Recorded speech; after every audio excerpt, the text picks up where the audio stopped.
ہمارے پیارے نبی صلی اللہ علیہ وسلم نے اس مسئلے کو بڑی وضاحت سے حل کر دیا کہ اس دنیا میں آ کر ایک مسلمان نے کس کے راستے پر چلنا ہے، دین پر عمل کرنا چاہتا ہے تو کیا راستہ اختیار کرے گا، اپنے اللہ جل شانہ جو اس کے بنانے والے ہیں ان تک پہنچنا چاہتا ہے تو کون سا راستہ اختیار کرے گا۔ آپ صلی اللہ علیہ وسلم نے قرآن پاک میں جو آیات نازل ہوئیں ان کی بھی تشریح میں فرما دیا اور احادیث مبارکہ کے ذریعے سے بھی اس مسئلے کو حل فرما دیا کہ تم میں سے کوئی شخص اس وقت تک کامل مومن ہو ہی نہیں سکتا،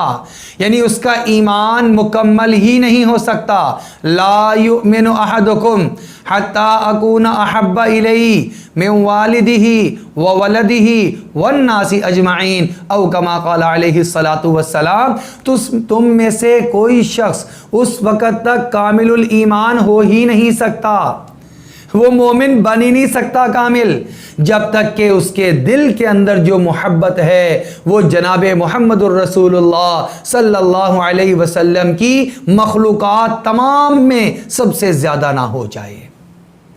تمام مخلوقات، اس کے اندر اس کی اولاد بھی آ گئی، اس کے اندر اس کے گھر والی بھی آ گئی، اس کے اندر اس کے والدین بھی آ گئے، اس کے اندر اس کے مال دولت عہدہ منصب اور جاہ اور مال، یہ ساری کی ساری چیزیں آ گئیں، حتیٰ کہ خود اس انسان کی اپنی جان بھی آ گئی کہ جب تک یہ انسان اپنے اوپر بھی آپ صلی اللہ علیہ وسلم کی محبت کو ترجیح نہیں دیتا تب تک یہ کامل الایمان نہیں ہو سکتا۔ اللہ رب العزت نے قرآن پاک میں بھی ارشاد فرمایا النبی اولا بالمؤمنین، نبی علیہ الصلوۃ والسلام تو ایمان والوں کے نزدیک اپنی جانوں سے بھی زیادہ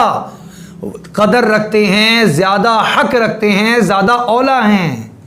یعنی انسان کی اپنی جان قربان ہو جاتی ہے جہاں پر آپ صلی اللہ علیہ وسلم کا حکم آ جاتا ہے۔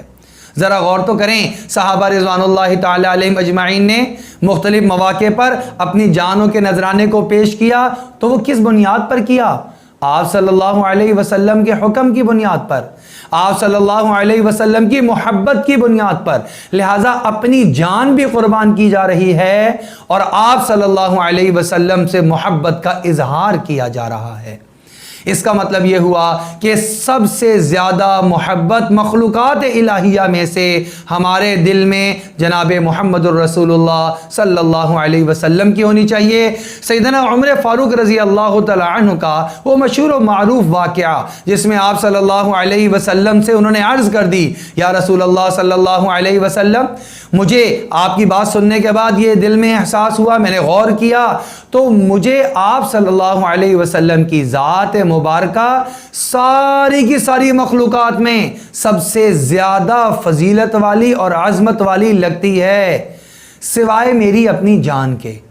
کہ مجھے اپنی جان پر اگر میں رکھتا ہوں تو مجھے اپنی جان کی محبت ذرا زیادہ محسوس ہو رہی ہے، اور آپ صلی اللہ علیہ وسلم کی محبت میری جان کے بعد پھر بقایا تمام چیزوں کے اوپر حاوی اور غالب ہے۔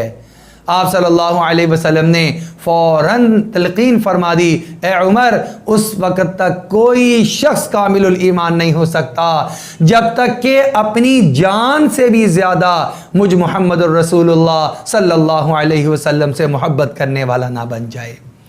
جیسے یہ جملہ سنا، صحابہ تو بات کو فوراً لینے والے ہوتے تھے، فوراً عرض کیا الآن یا رسول اللہ، اے اللہ کے نبی صلی اللہ علیہ وسلم، اب میرے دل میں آپ صلی اللہ علیہ وسلم کی محبت اپنی جان سے بھی زیادہ ہو گئی ہے۔ تو آپ صلی اللہ علیہ وسلم نے جواب دیا، اب تم کامل الایمان بن چکے ہو۔